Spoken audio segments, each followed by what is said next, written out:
Welcome to the Deep Dive.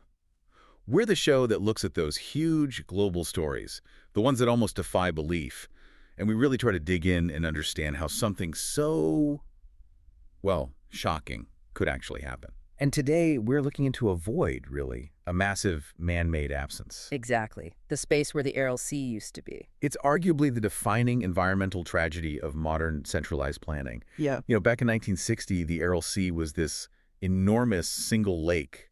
Flourishing. We're talking huge, right? Like fourth largest lake on Earth. Huge. That's it, around 68,000 square kilometers. Its size was just humbling.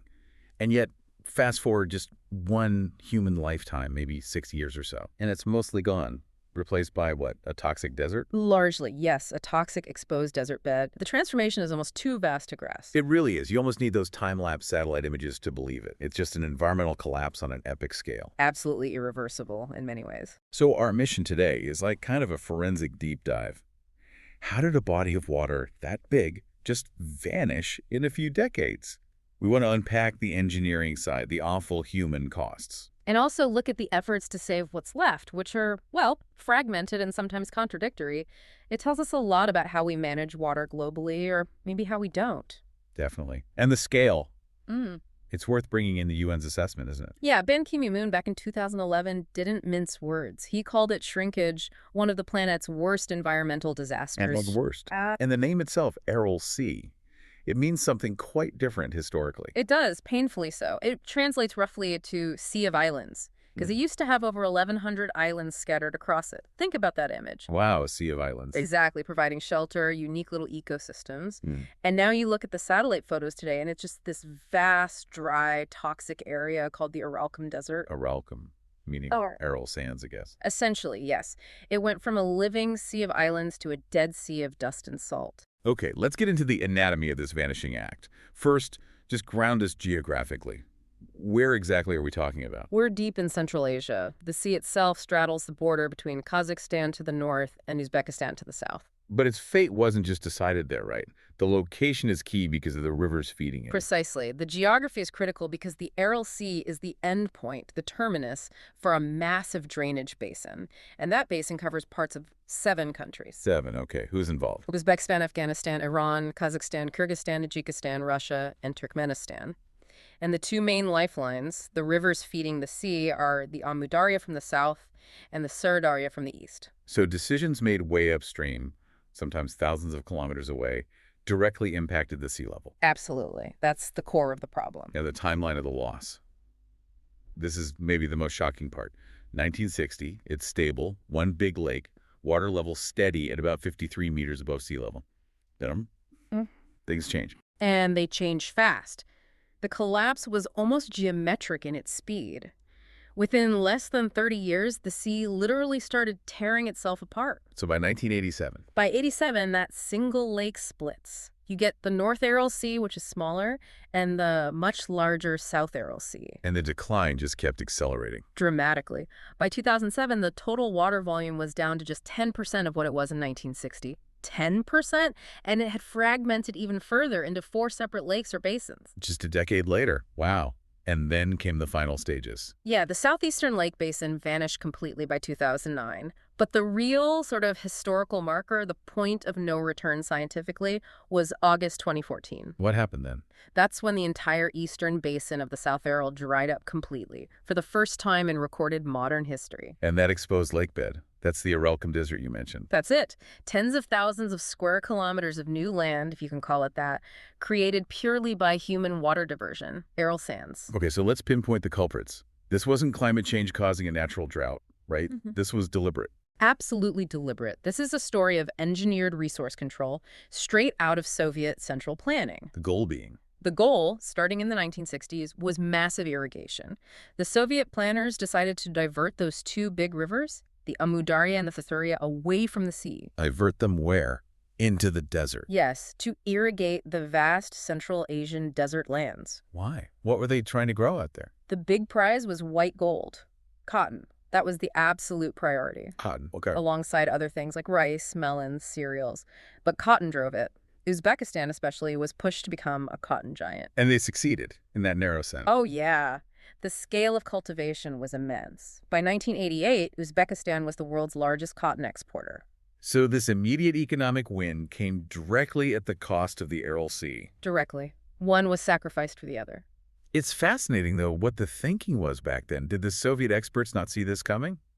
Or did they just not care? Well, it's complex. Some sources suggest they knew there were risks, but the prevailing ideology was that the Aral Sea was, quote, nature's error, something expendable. Nature's error. Wow. Yeah, the idea that its evaporation was somehow inevitable or even desirable to make way for agriculture. It speaks volumes about that mindset, that human engineering could and maybe should just overcome any natural system. A total disregard for downstream consequences. Pretty much. But what made the tragedy exponentially worse wasn't just the diversion itself, it was the unbelievable inefficiency of the whole system, the waste. Right, that's the other part of the story. They diverted huge amounts of water. How much are we talking? The numbers are staggering. By 1960, somewhere between 20 and 60 cubic kilometers of water per year was being pulled from the rivers and sent towards the fields instead of the sea. 60 cubic kilometers a year. That's a mind-boggling amount of water. It is, but the killer was how much of that never even reached the crops. Because the canals leaked? Leaked is an understatement. It was an engineering catastrophe layered on top of a planning disaster. Take the main canal, the Karakoram Canal, Central Asia's biggest. Okay. Sources indicate it lost between 30% and, in some estimates, an astronomical 75% of its water. 75%. Yeah. Lost to leakage and evaporation before it got to the cotton fields. Exactly, just soaked into the desert ground or evaporated under the hot sun. How could that level of waste be allowed? If you know 3/4 of your precious water is just disappearing, why keep doing it? Was it just indifference? Or lack of resources to fix it? It seems like it was primarily indifference baked into the Soviet system.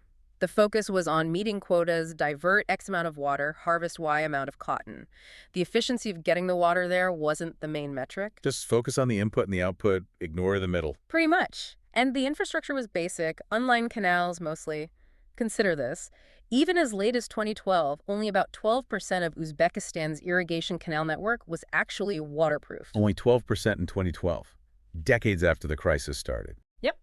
Without proper lining, the water just seeps away. And this sheer inefficiency is what caused the sea level drop to accelerate so dramatically. It nearly tripled in the 70s, falling 50, 60 centimeters a year. And then even faster. Then even faster in the 80s, hitting 80, 90 centimeters a year. Almost a meter drop every single year. They knew, they saw it happening. And they kept diverting the water. Okay, so the water's disappearing at this terrifying rate. What happens to the life in the remaining water? The salinity must have just skyrocketed. That's the next chapter of the disaster, the salinity shock. It was basically a mass extinction event in the water. What was the water like originally? Was it fresh water? It was naturally brackish, sort of a mix. Salinity around 10 grams per liter, 10 GL.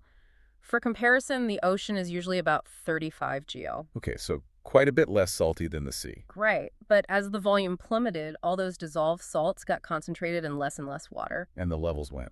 Through the roof, far past ocean levels. By 1990, salinity in parts of the sea reached an incredible 376 GL. 376. Wait, isn't the Dead Sea famous for being salty? How does that compare? The Dead Sea is around 300, 350 GL. So yeah, the Aral Sea became significantly saltier than the Dead Sea. Wow. Nothing adapted to 10 GL could possibly survive that. Nothing. It was an immediate death sentence for almost the entire ecosystem. And that thriving fishing industry, employing 40,000 people, supplying a huge chunk of the Soviet fish catch. Gone. Wipe out almost overnight. By 1987, it was commercially finished. Dead. What happened to the native fish? Annihilated. 20 native fish species just couldn't handle the salt. Things like the endemic Aral trout, all 3 types of endemic sturgeon, either gone completely locally extinct or their populations crashed to virtually nothing. Was there anything at all that survived that initial shock? Any creature tough enough? Just one native fish, apparently. The Ukrainian stickleback. It's known for being incredibly resilient. The stickleback clung on, but everything else? Pretty much everything else vanished, which tells you just how extreme the environmental shift was. Did they try to, introduce other species later? Maybe something that could handle salt? They did. There were attempts to revive some kind of fishery by bringing in salt-tolerant species, like the European flounder. And how did that go? Any luck? Well, there was some initial limited success in the early 2000s, particularly in the North Aral before the dike. But even the flounder, which is a pretty tough marine fish, couldn't survive long term in the South Aral Sea as the salinity kept climbing even higher and the water became more toxic. So even the hardy replacements failed eventually. It just became too poisonous. Fundamentally poisonous, yeah. It wasn't just salty, it was a chemical soup, too. Which brings us to the land left behind. The exposed seabed, the toxic dust bowl. This is where the ecological disaster turns into a direct human health crisis, right? Exactly. When the water retreated, it left behind this vast area, about 54,000 square kilometers of new desert, the Aralcum. But this wasn't clean sand. What was in it? It was the accumulated muck from the bottom of the lake. Decades worth of settled pollutants. We're talking huge amounts of salt, obviously, but also toxic industrial chemicals, PCBs, heavy metals, and runoff from those intensely farmed cotton fields. Pesticides, herbicides. Massive quantities, things like dioxins, HCH, and the notorious pesticide DDT, which was used very heavily and carelessly for decades. All that stuff settled on the lake bed, trapped under the water. Until the water disappeared, and then it all became airborne. Precisely.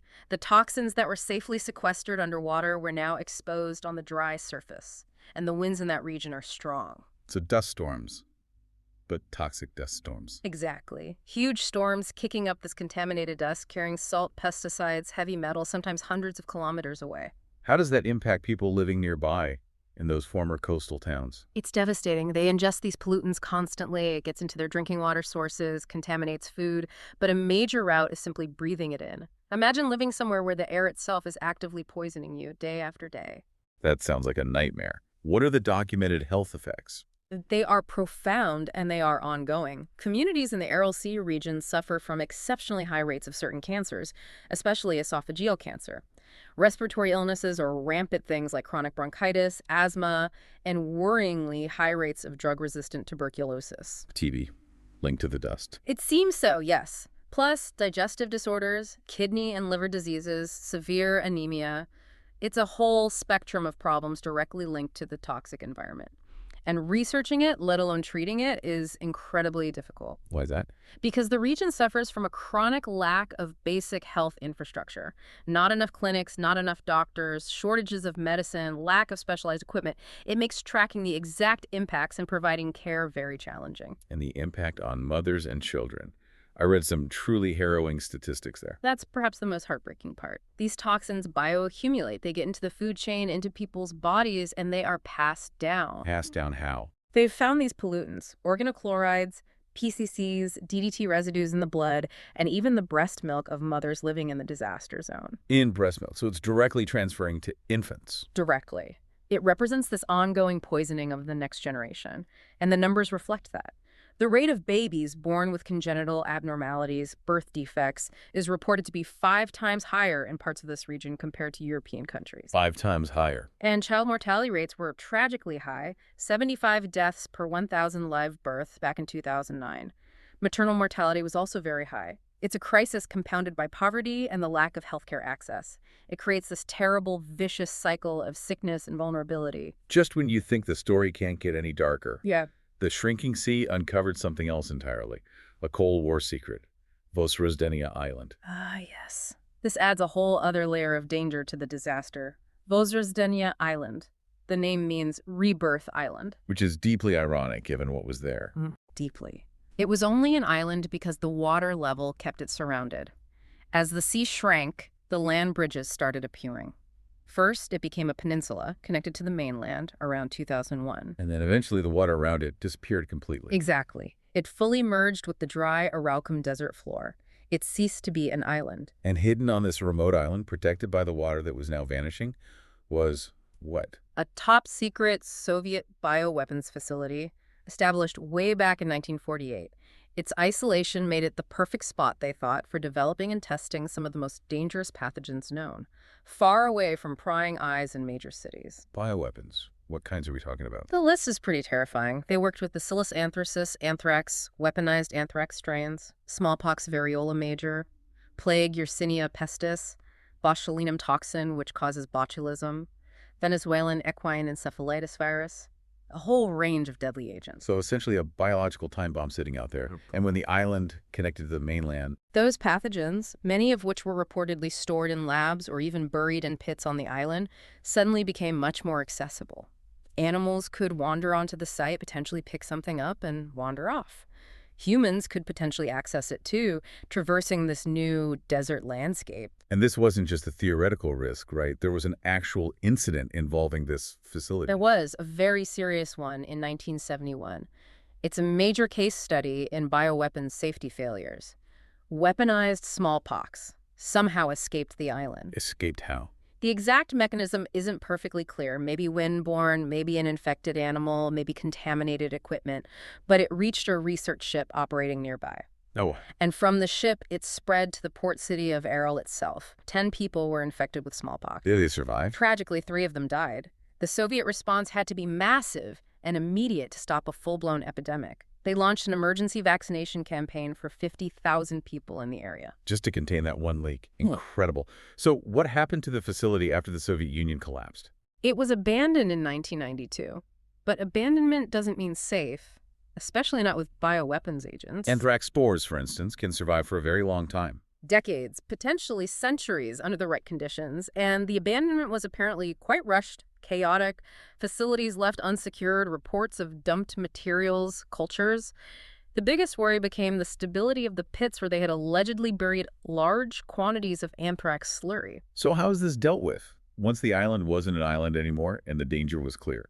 It needed international help. A major cleanup project was launched in 2002. It was a joint U.S.-Uzbek effort funded primarily by the United States through its threat reduction programs. What did they do? It wasn't a simple cleanup. The main goal was to find, secure, and neutralize at least 10 known anthrax burial sites.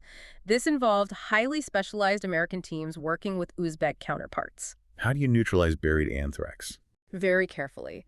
They essentially excavated or accessed the pits and treated the contents with hundreds of tons of powerful chlorine-based disinfectants, like calcium hypochlorite, to kill the spores.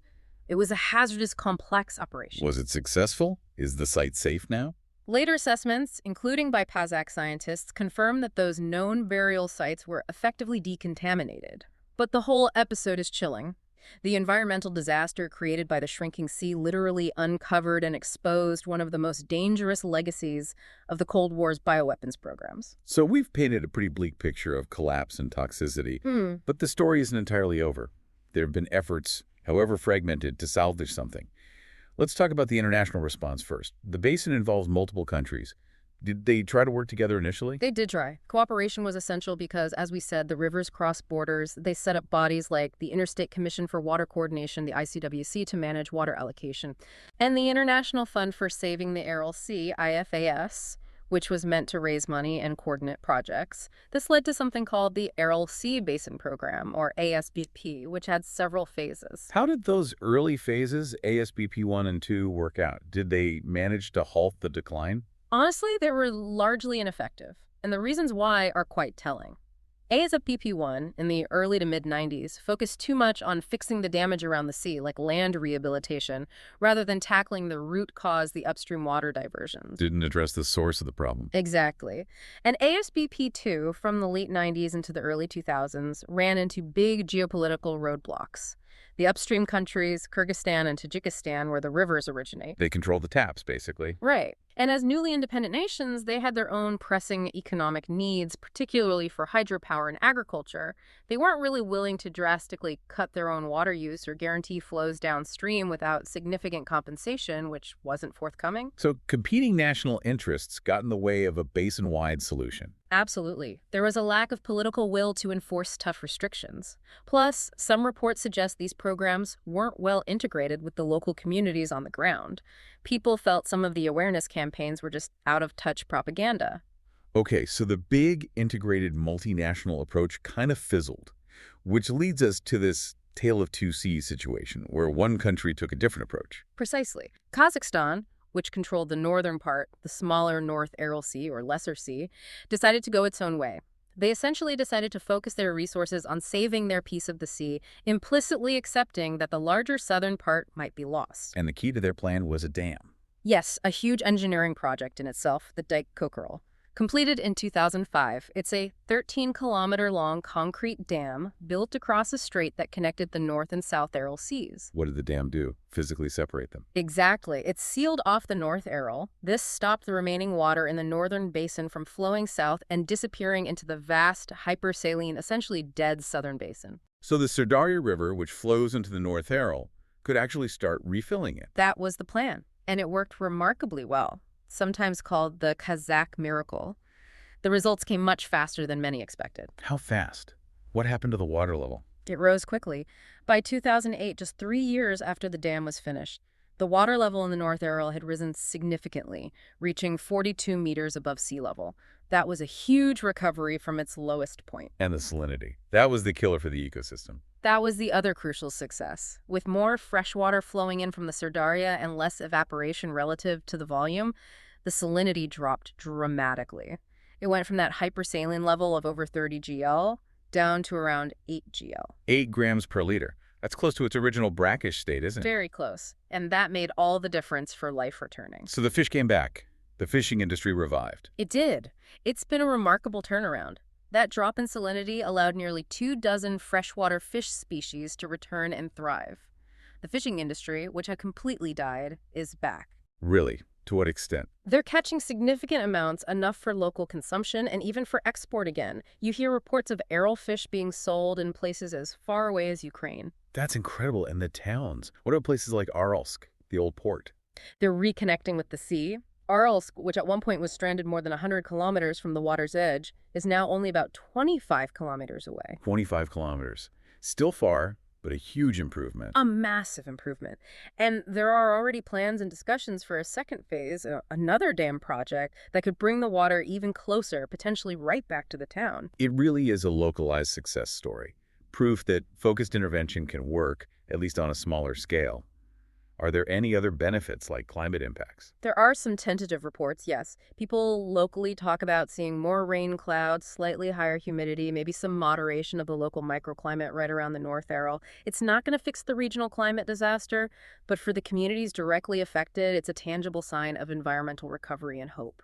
But this success in the north really highlights the different path taken in the South Aral, primarily in Uzbekistan. It throws it into stark relief, yes. The South Aral Sea was effectively written off by the Aral Dam project. It receives very little inflow now, maybe just some occasional overflow from the north through a sluice gate. It remains incredibly saline, ecologically dead in terms of fish. And the reason for this divergence comes back to national priorities. Entirely. While Kazakhstan prioritized restoring its part of the water body and the fisheries, Uzbekistan's focus remained largely on the very thing that caused the crisis in the first place. Which is? Cotton. Irrigating vast areas using water diverted from the Amu Darya River. Uzbekistan hasn't really shown signs of wanting to dismantle that massive irrigation infrastructure.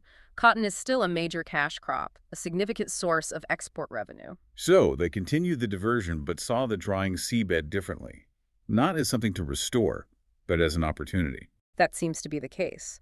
For Uzbekistan, the disappearance of the water in the South Aral opened up the possibility of exploiting what lies beneath the former seabed. And that is oil and gas. Exactly. They moved pretty aggressively into oil and gas exploration on the exposed land.